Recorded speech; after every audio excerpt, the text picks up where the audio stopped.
Depending on your perspective, the latest state of play was either pretty good, containing announcements for multiple third-party titles, or underwhelming due to the lack of big exclusives. The latter is somewhat understandable. The year has only just begun, but Sony has yet to flesh out its plans. Ghost of Yotei and Death Stranding 2 on the Beach are the big titles, but neither received any updates, though Kojima Productions will have a special panel in March at South by Southwest 2025. The people here are all spread out, cut off from one another. We want you to help us bring the world together. Sam, would you mind if I joined you? Humor him. Sure, we didn't see Fair Games or other live service titles, and Housemarque unveiled its next project, Saros, but that's coming in 2026. Yes, there were plenty of other titles, including the long-rumored Days Gone Remastered, but you can sympathize with those seeking out exclusives. On the bright side, if we have to focus on third-party titles, Tides of Annihilation offered a very nice surprise. Developed by Eclipse Glow Games, it presented one of the cooler premises we've seen in a character-driven action game. Long story short, London is under attack by some mysterious outworld force, causing all sorts of havoc.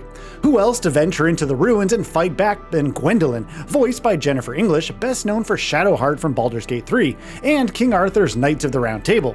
The twist is that the knights aren't exactly physically playable characters. Instead, they're akin to the spirits in Ender Lily's Quietus of the Nights, or, well, the Homunculus in Ender Magnolia Bloom in the Mist.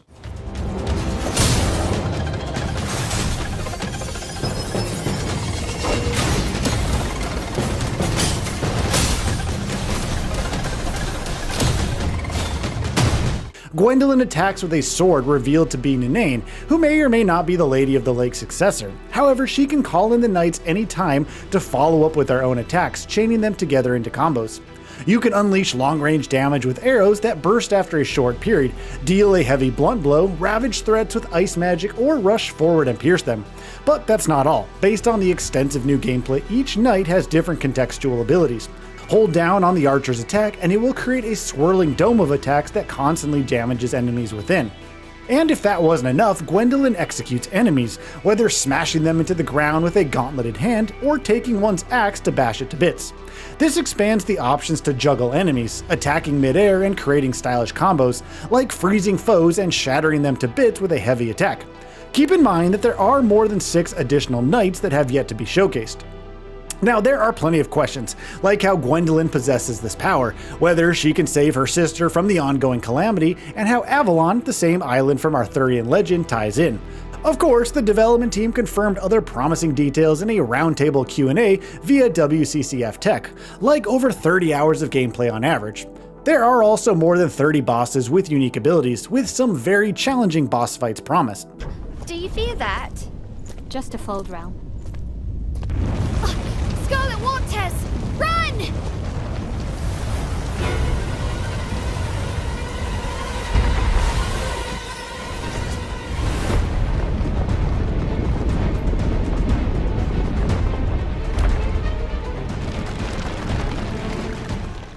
Thus far, we've seen Mordred, a powerful counterpart to Gwendolyn's fighting style, and 2 other cool-looking bosses who unleash devastating melee attacks. Dodging and searching for the right windows to unleash skills is paramount here, but the sheer sense of style and over-the-top action looks great. It's also worth noting that Gwendolyn will unlock 3 additional weapons, fists, bows, and a mysterious 4th option. 2-handed swords, potentially leading to the use of Excalibur, lances, well, one could certainly hope at least. It may have been enough if Tides of Annihilation had excellent combat, but there are some incredible visuals courtesy of Unreal Engine 5. The sense of scale is awe-inspiring, whether running for your life in a fold realm, watching a leviathan emerge from the water, or scaling the giant knights that roam London. The latter is especially intriguing because not only do you climb their giant structures and fight them, but also delve into their palatial depths and uncover the grand tales that define their existence. Over, under on this being the way to unlock new knights or abilities? Well, whatever the case, it's yet another incredible addition to what's already looking like a responsive, enjoyable hack-and-slash title. In some ways, the reveal and sudden buzz around Tides of Annihilation is reminiscent of Game Science's black myth Wukong. Both came out of nowhere and immediately created an impression with their art direction and visual fidelity. Granted, their approaches to RPG elements differ. Wukong offers more distinctive build crafting, loot, and unlockables, while Tides has levels and skill trees but doesn't lean too much into it. But they both look incredibly responsive while touting some impressive boss fights.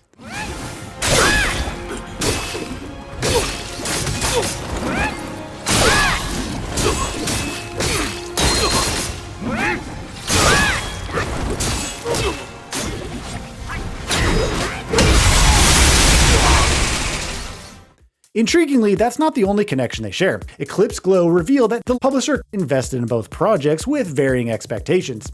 Black Myth Wukong targeted the Chinese market, but for this project, we targeted a Western audience, so we chose the Arthurian legends. The origin of this project was when the producer came up with the concept surrounding knights, and then we made the connection with the Knights of the Round Table from Arthurian myths, said the developer. There's also, and that's partly why Tides of Annihilation has been revealed at this stage, the team is just seeking feedback to improve on it.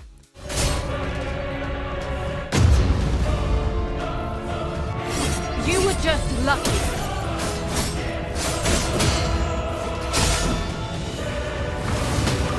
Though the Arthurian setup is Western focused, it's all the more fitting given how popular and well known it is worldwide.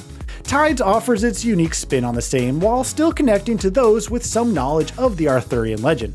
Having a great looking character action game is just the icing on the top. Fortunately, we won't have to wait too long between the game's reveal and release. Tides of Annihilation entered the beta stage at the end of 2024, and though it's in the early development changes, with everything subject to change of course, it's targeting a 2026 launch.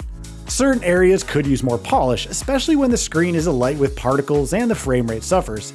However, when you consider how long it took for Black Myth Wukong to release, following its August 2020 reveal, it's pretty exciting to see so many other compelling titles to follow up on it.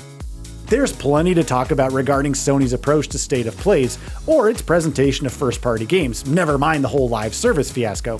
Some may even offer concerns that the company is coasting on third-party offerings now that the PS5 is a certified established success, which has of course some credence. After all, the last quarter of 2024 was its weakest in first-party offerings. Astrobot arrived in September, and yet it still shipped over 9.5 million consoles, bringing its lifetime total to 75 million. However, if that approach means focusing the spotlight on games like Tides of Annihilation and Lost Soul Aside, which finally received a release date, thank goodness, then maybe it's not all that bad.